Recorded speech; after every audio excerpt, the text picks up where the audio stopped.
Welcome to Veritate with your host, Johnny Mack, a podcast that will dive deep into the pursuit of truth in a world filled with noise, confusion, and fleeting opinions. We will seek to uncover the eternal, unshakable truths that shape our lives and our beliefs, from faith and philosophy to history and culture.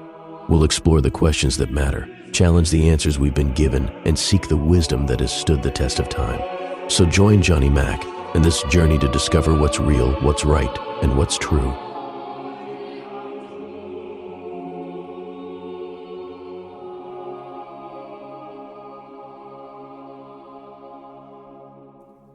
Welcome once again to Veritate.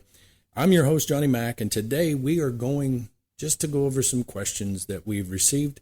If you're interested and you would like to send us a question here, you can always email at veritate@yahoo.com. More than happy to take any questions that are there. I've seen a lot of uptick lately on the different listeners and where all they come from. And interestingly enough, I saw that I'm starting to pick up listeners in the Netherlands. And I thought that was fascinating because I had been reading some things of where the faith in the Netherlands seemed like a lot of Catholics had left the church. And so if there's anything that I can do here, if I can answer any questions at all, or even if I can help somebody understand, I think it's important to know that, listen, I'm just laity. I'm just a dad with a microphone and just some time on his hands that wanted to do something after discovering that this is the truth of the church. I never thought that I would find myself in a position of where I'm talking about Jesus on a daily basis, it seems. And faith is just, it's one of those things that were so foreign to me. And so now to find people that are asking me questions, just know this. Listen, I may not know the answer, but I will look for the answer. I will find the answer for you. But I do appreciate you listening. And so by all means, if you want to ask me a question, I'll do the best I can. And just thank you. Thank you from the bottom of my heart. So the first email I'm going to get to here is, it says, thank you from Utrecht. And it says, hey, Johnny, I'm writing from the Netherlands. I was raised Catholic, went through all the sacraments, but somewhere in my 20s, I just fell away. It wasn't a scandal or trauma, just silence, a kind of dullness. Your episode on the Eucharist stirred something I thought was long dead. I cried for the first time in years. I realized I've treated the body of Christ like a symbol, when deep down I knew it was more. The reverence in your voice, it reminded me of being a little girl kneeling next to my grandmother, whispering prayers I didn't understand. I don't know how to come back. I'm not even sure if I'm welcome. Can a prodigal daughter really return after decades? Thank you for not watering things down. Thank you for speaking like a man who believes. God bless you, Annalise. Well, Annalise, first off, I'm humbled by that, because there's so many things that I have never experienced in the church. In the 5 years has just been amazing to me. But your question of, can a prodigal daughter really return? Yes. If you're a baptized Catholic and you walk into that confessional, you got to remember, I lied for years of claiming to be Catholic. I started my lie in 1993, when I was in Paris Island, South Carolina, and I just said, yes, I was Catholic, and lied about it. And when I walked into that confessional, and I just laid it all out, and I really think that's what it takes. As I've told many people, there's good news and bad news about being a Catholic. This is the church that Christ founded, so the good news is that you're a Catholic, and then the bad news is that you're a Catholic.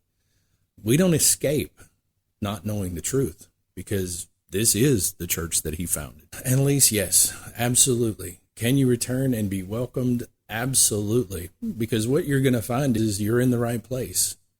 Jesus constantly surrounded himself with sinners, and I myself am no exception to the rule.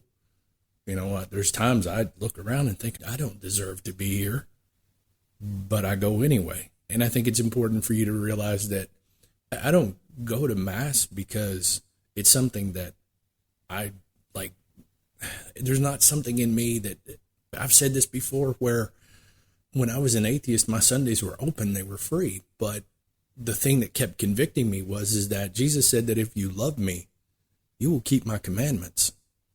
And so I go to Mass because I do love him. And so therefore, in order to keep his commandments, I must remember the Sabbath and keep it holy.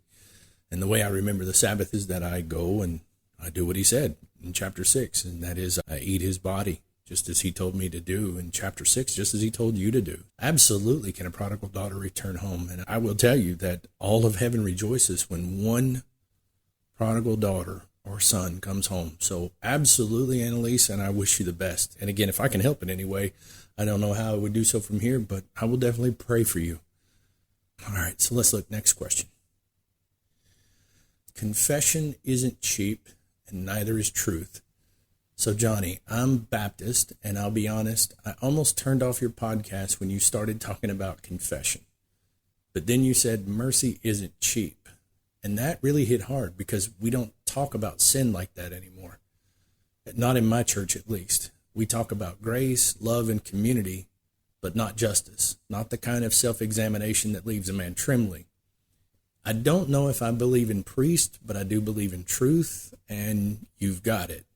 Do you really believe a priest can forgive sin? Isn't that between me and God? Respectfully, Mark T. from Dallas.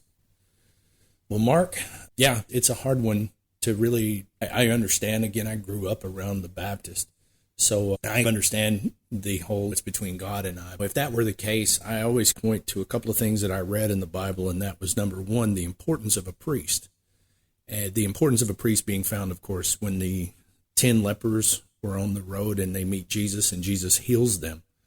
The one thing that stood out to me about that is that, yes, the healing came from Jesus as he healed all 10 of them that were there.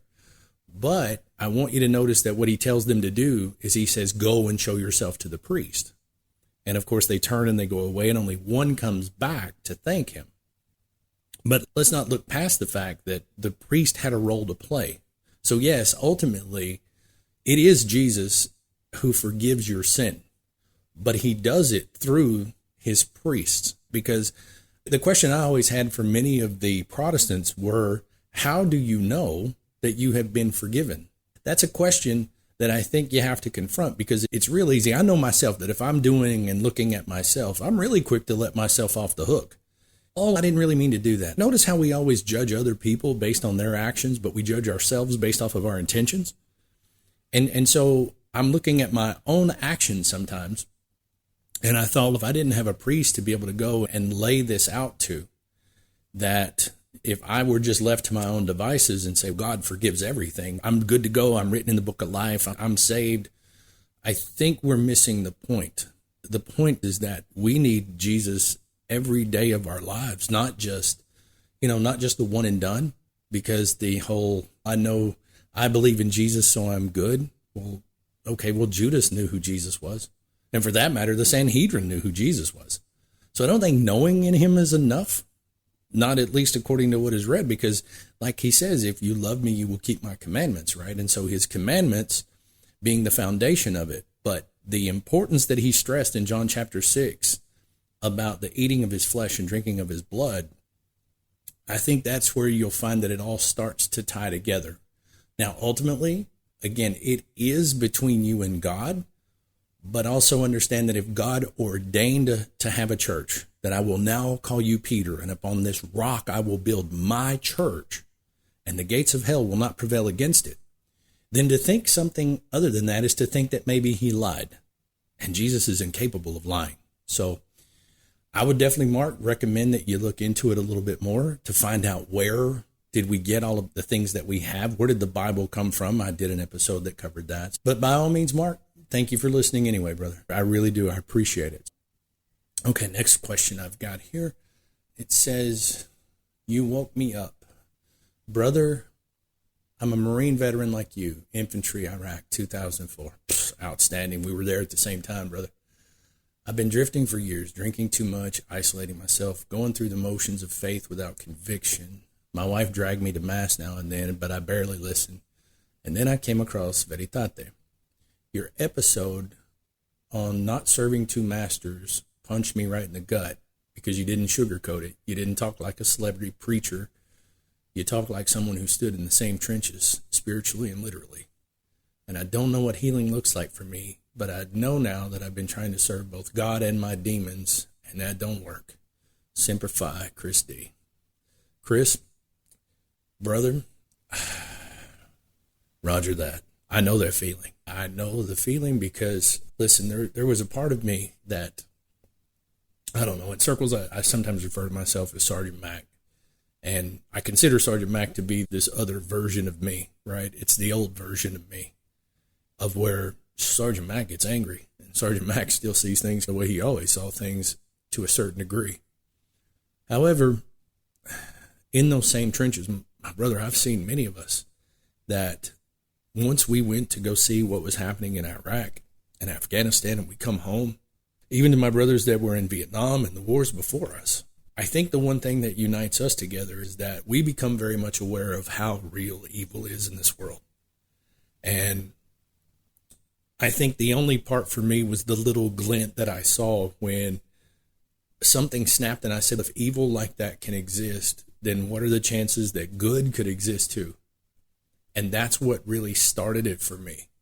But do I know what it's like to deal with those demons? For years, I followed my own beliefs. I had this thing of where I would tell people like I'm spiritual, just every little bit of nonsense that I could come up with, because I think it's what I've always said. The believer and the non-believer are exactly the same. The believer has this strong compulsion to believe that it's true, and the non-believer is strongly convinced that it is not true, but neither of them know. And that's what's different for me now, is that I can't unknow this. I cannot unknow that, yes, Jesus Christ was real. Yes, Jesus Christ established a church. Yes, that church is the Catholic Church. Yes, that church is universal. Yes, there are rules that comes to calling oneself a Christian. You and I would be able to agree that if I look out here and I see some guy and he swings by an old army surplus or something and he picks up a dress blue blouse and trousers and he puts it on, we call it stolen valor, right? Because you can't just put it on and call yourself something, right? And I think that's the issue that's happening in the world today with somebody calling something a blatant lie. You can't put on a Marine Corps dress blues uniform and call yourself a Marine. It doesn't work like that. Just because you want to identify as a Marine, you and I both know you had to drag through those trenches at Paris Island or MCRD San Diego, and you had to earn that title. So for somebody to go and grab a blouse and throw it on their back and call themselves a Marine, that doesn't make a Marine. The same can be said as a Christian, because there's many people who want to wear the moniker of being a Christian. And they say, because I believe in Christ, I'm a Christian. Okay, to a certain degree, I'll give you that that's true.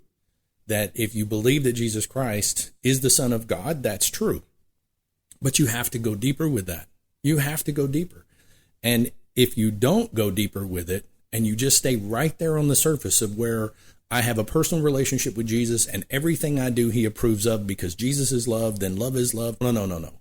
You've gone too far with it. Jesus is love, and love is sacrifice. It means sacrificing the good of self for the good of another. So if we are to imitate Christ, then we sacrifice the good of self for the good of another, meaning that we give up something to help others come to know him. That's what the apostles did. That's what we're called to do. So if we're going to be Christians, we can't just throw the moniker on ourselves and call ourselves that, and then turn around and then contort all of the teachings into something that makes people feel comfortable. Because truthfully, the truth is not comfortable. The truth, by its very nature, is offensive. And I want you to think about that, because as a Marine, you'll understand this. When Jesus said that the gates of hell wouldn't prevail against it, gates are a defensive posture. They're not an offensive posture.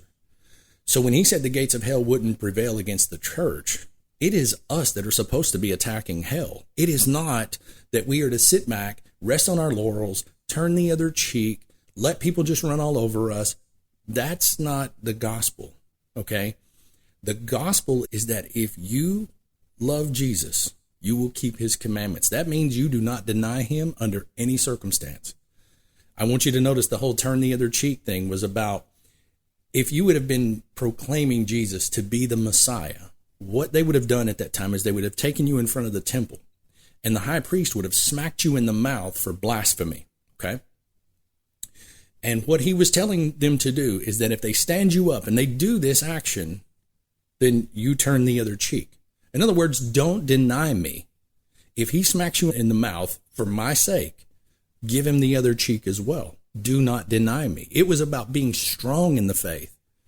So I don't mean to go down a tangent there with you, Chris, but listen, devil dog, and I know that's a term that's amazing for me to use on this show, but you know what I'm talking about.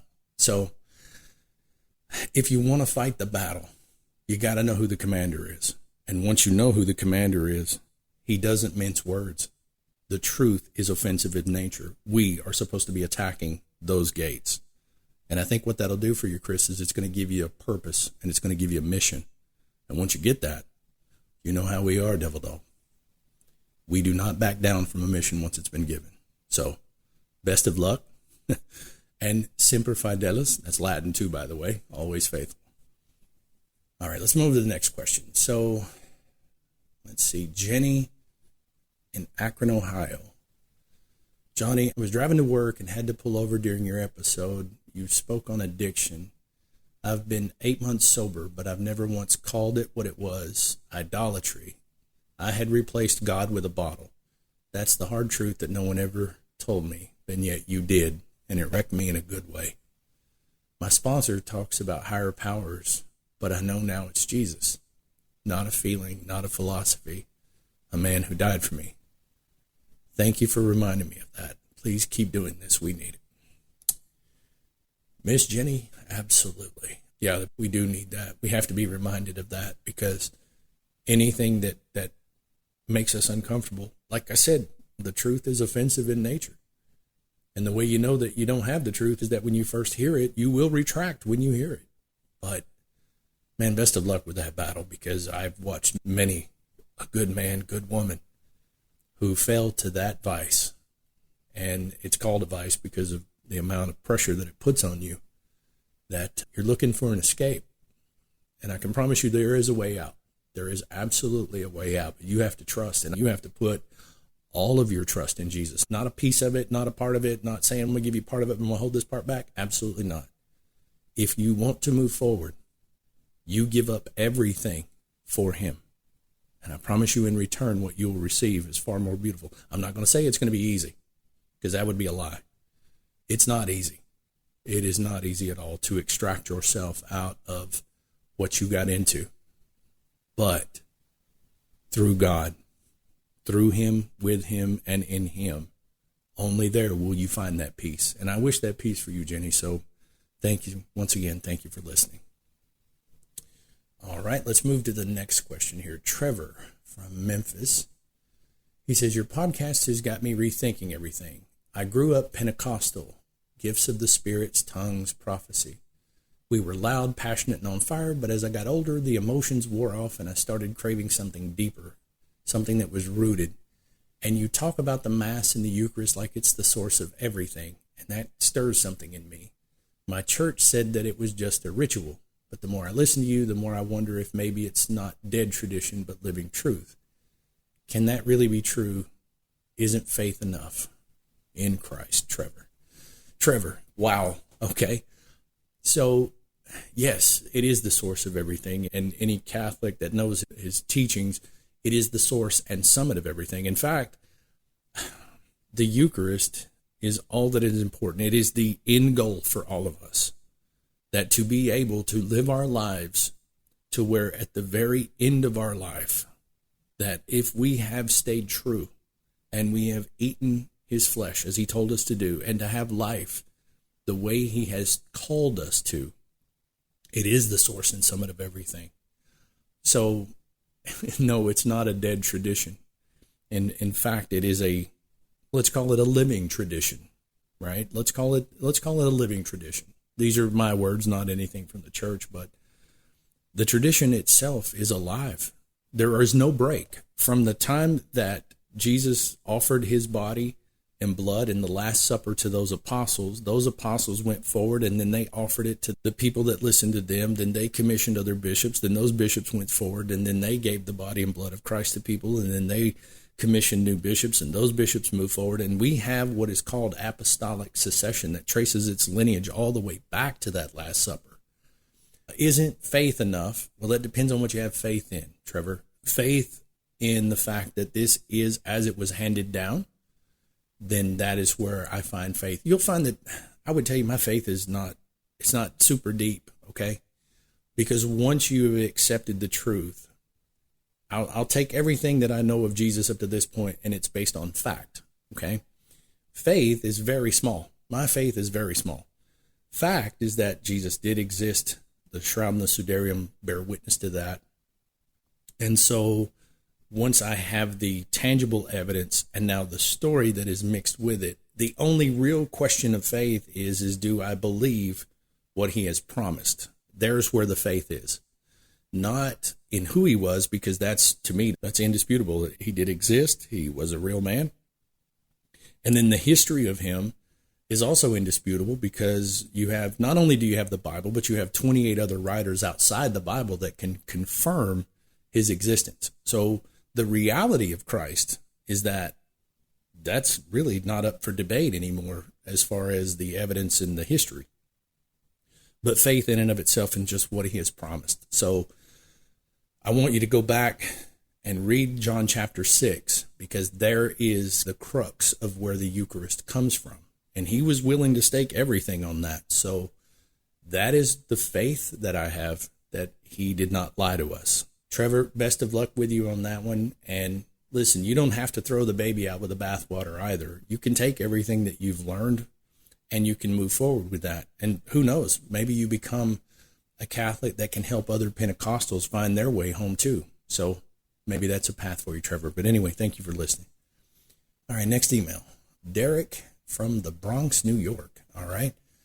So Johnny, at first I rolled my eyes. Here's another Catholic guy with a podcast. But you don't speak like the soft church I walked away from. You speak like someone who's wrestled with demons. And your episode on sin broke something in me. Thank you for being blunt and honest, because that's rare.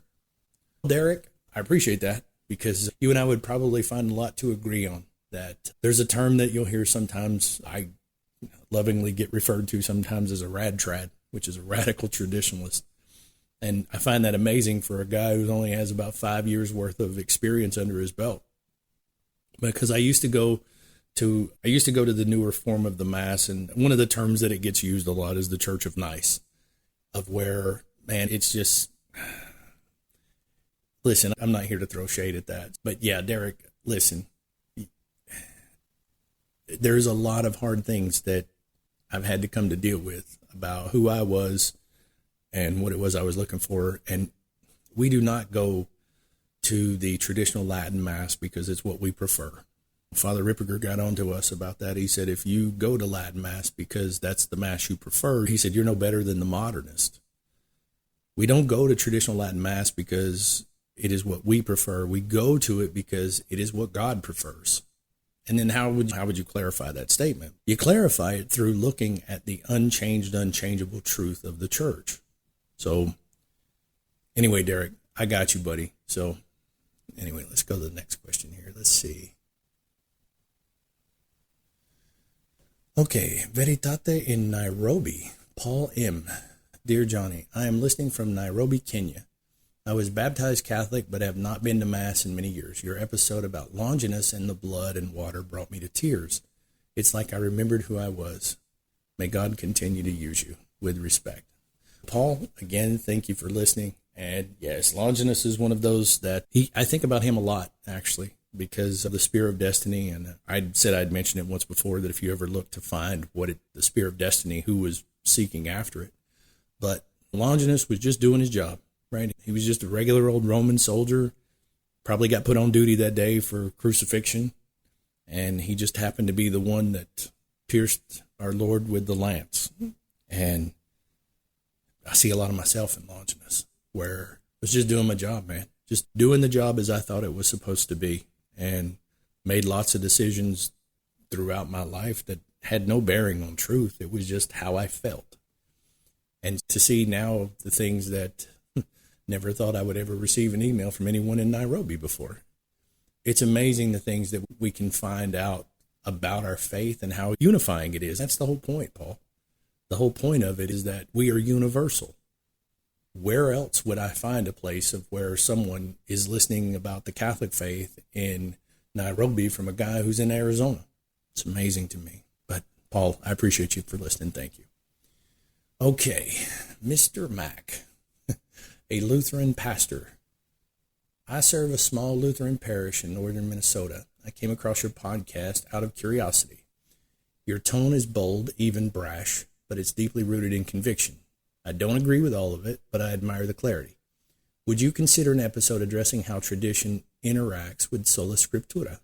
Reverend Andrew. Reverend, absolutely. I would be more than happy to discuss sola scriptura in a future episode, but that's also very humbling as well. And here's the thing, you don't have to agree with all of it. That's the whole point. Free will is your gift. You can do with that free will whatever you choose to do with it. The issue that I think you're going to run into is that the truth doesn't change just because you agree or disagree, just as it won't change for me whether I agree or disagree. I can read through things here, like I can go through the New Catechism, I can go through the Council of Trent, and I may read something that I go, oh, I don't know if I really accept that. But I also come to realize that when I come across something like that, the thing that has to change is me, okay? Because the truth doesn't change. It's like arguing for, I believe, or I feel like 2 + 2 is 5. I use that example a lot. Because the truth of 2 + 2 being 4 will not change regardless of how we feel. And I can see the same thing in dealing with Christ, because he didn't say, I tell the truth. He says, I am the truth. And so therefore, anything associated with him, since he is the truth, it can change. Just like 2 + 2 can't change its answer. It's a fact.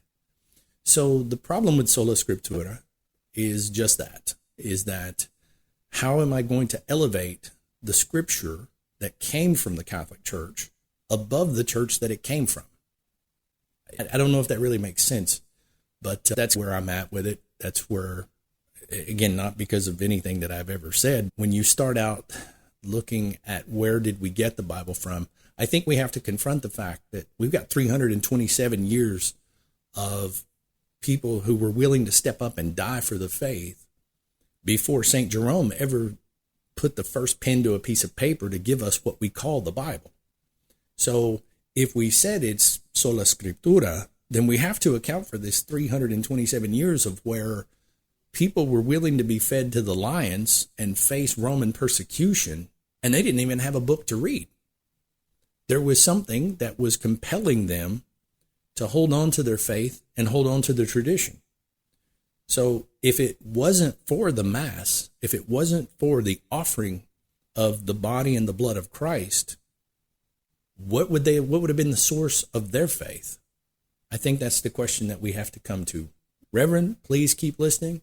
And again, we'll see if we can't do an episode later on just sola scriptura, but thank you for listening. All right, let's see. Elena from Phoenix. Where was this when I needed it? I'm a cradle Catholic now. I'm 34. I haven't been to confession in 15 years. Your episode, Mercy Isn't Cheap, rattled me. I have gone to therapy for years, but never said some of what I needed to say, and maybe it's time. Thank you.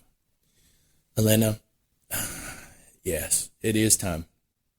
First off, 15 years, I have a lot myself to atone for. I've got 45 years that I have to atone for. I guess the way I would describe it here is this. There has to be something done for reparations where if I break out, let's say that I break the windows out of my next door neighbor's house and they forgive me. They forgive me for doing that. That's great. And in some circles, I've been forgiven, so I just walk away. But I have to repair the damage that I've done. And that's what I see, is that whether through my fault, not my fault, whatever, for 45 years, I crucified Christ. I wounded him. He was crucified for our sins. So for that 45 years of sin that I had committed, then yes, I'm sorry. I am sorry for what I have done to him. And so there's where the healing process really starts. First is identifying that yes, and I think you've already done the first part, because if you realize that you haven't been to confession in 15 years, you realize that you need to go. So there would be the first step.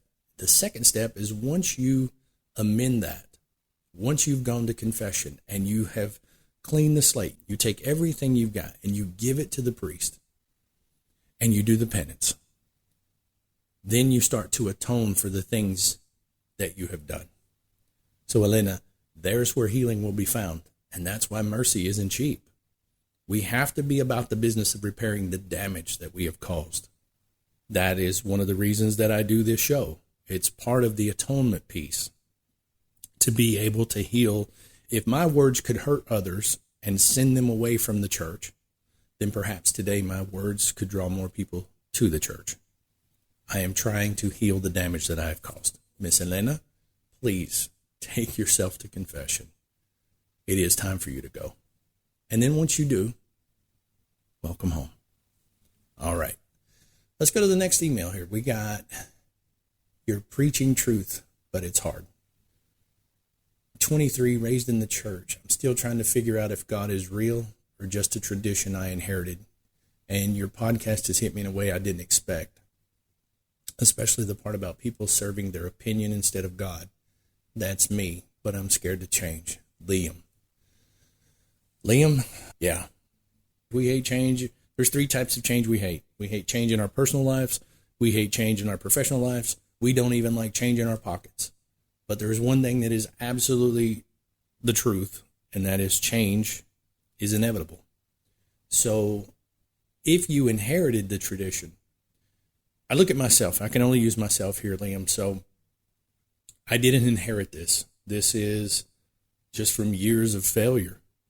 I wasn't raised in the church. I wasn't raised to believe in the Catholic Church. I wasn't really raised to believe any of it.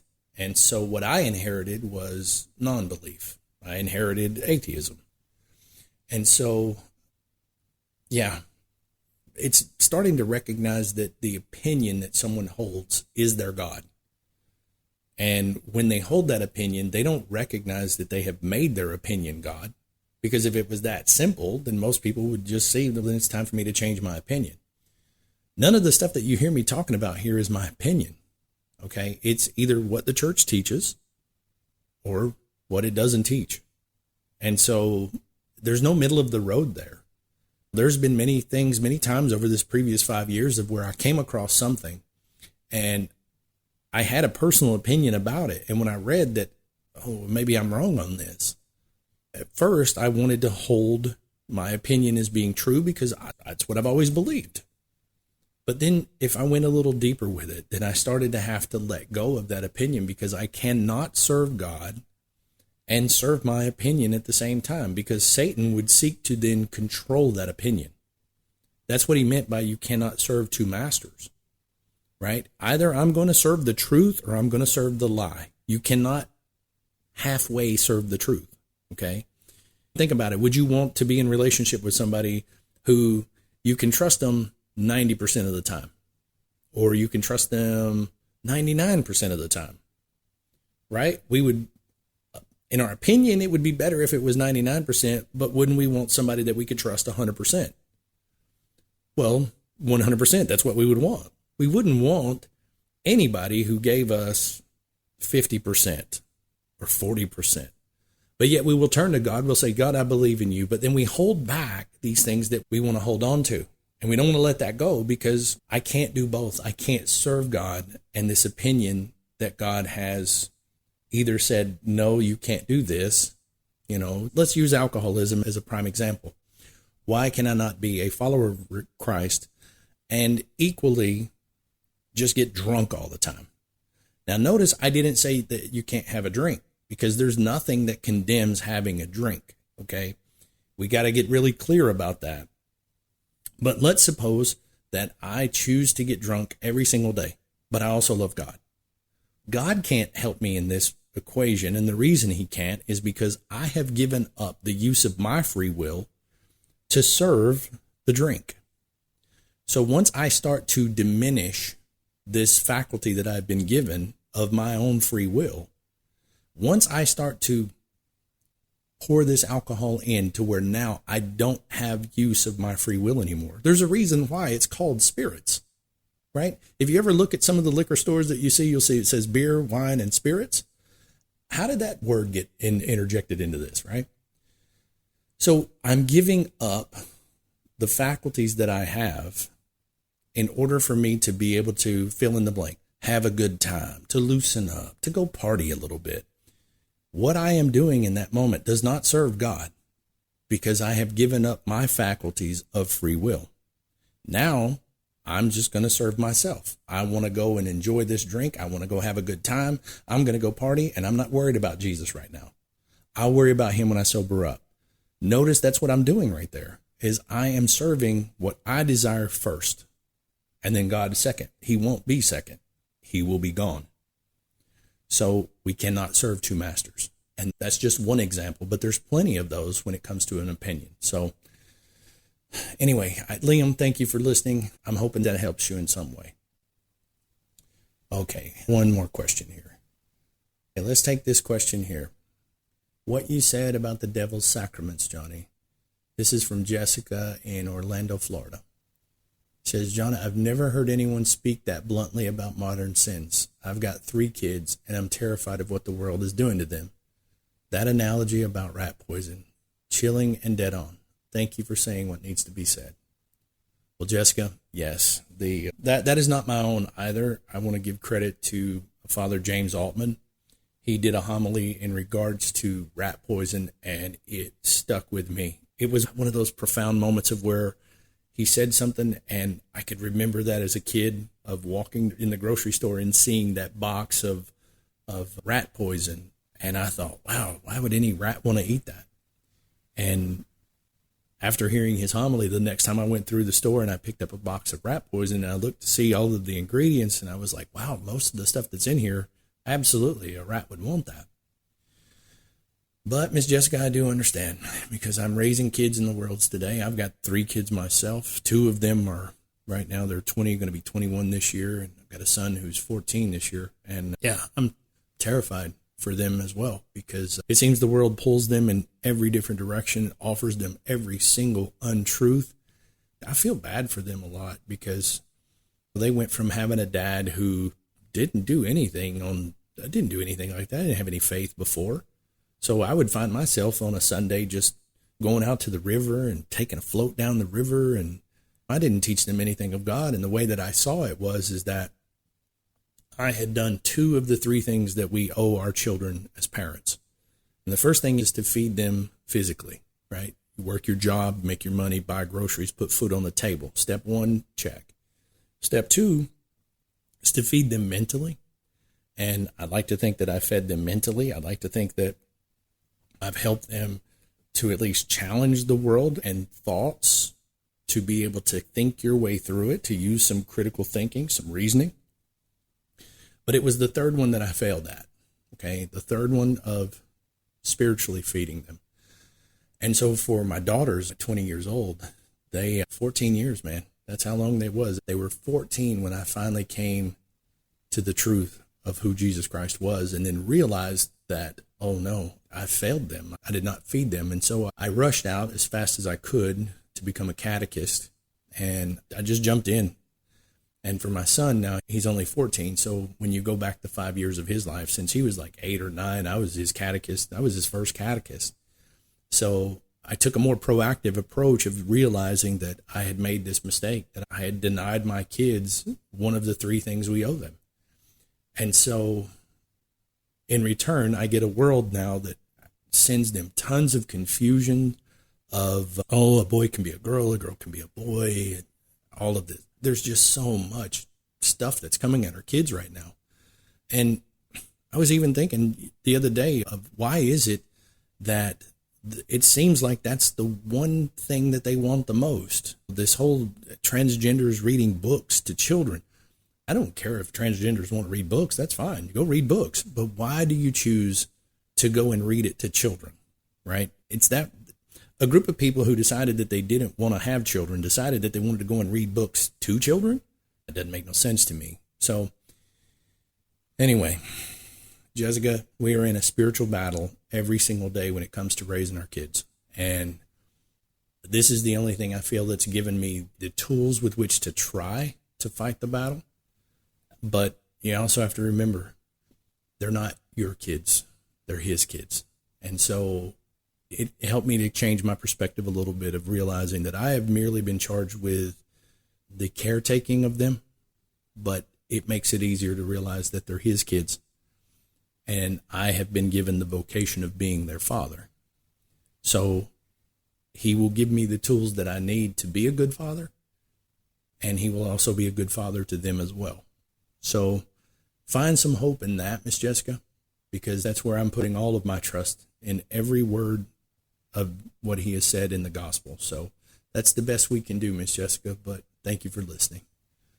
All right, let's see.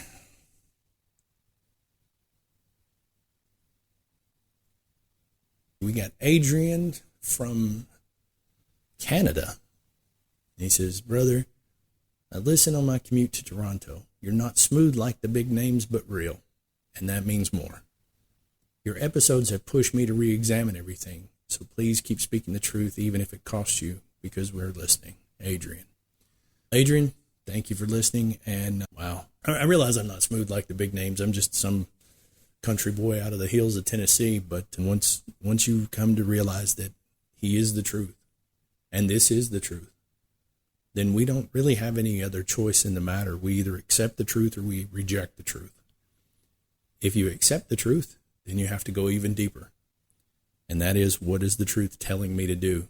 What do I do now? I feel like Peter. When Jesus in the chapter 6 discord of where he's talking about the eating of his flesh and the drinking of his blood, on that third time when he turns around to the 12 and he looks at the 12 and he says, will you leave me too?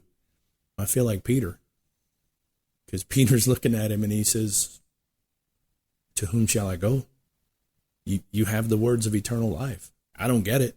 I don't fully understand it, Lord. But where will I go? And that's where I'm at, is that once you see the truth of this, you cannot unsee it. It is truth. We have a duty as Catholics, and that is to serve the truth, the whole truth, and nothing but the truth, so help us God. And Adrian, I do appreciate you for listening, but that is the whole purpose. That is what Veritate means, is to go forward and live that truth. So, again, thank you for your emails. Thank you for just listening to some guy who's just sitting with a microphone and trying to help people get through this. Send any questions that you may have into veritate@yahoo.com. I'll be more than happy to answer those questions, and I look forward to interacting with you again in the future. God bless you. Thank you for listening to Veritate. If you would like to contact the show, please email us at veritate@yahoo.com. That's veritate@yahoo.com. Thanks again, and we look forward to hearing from you. May God bless you all.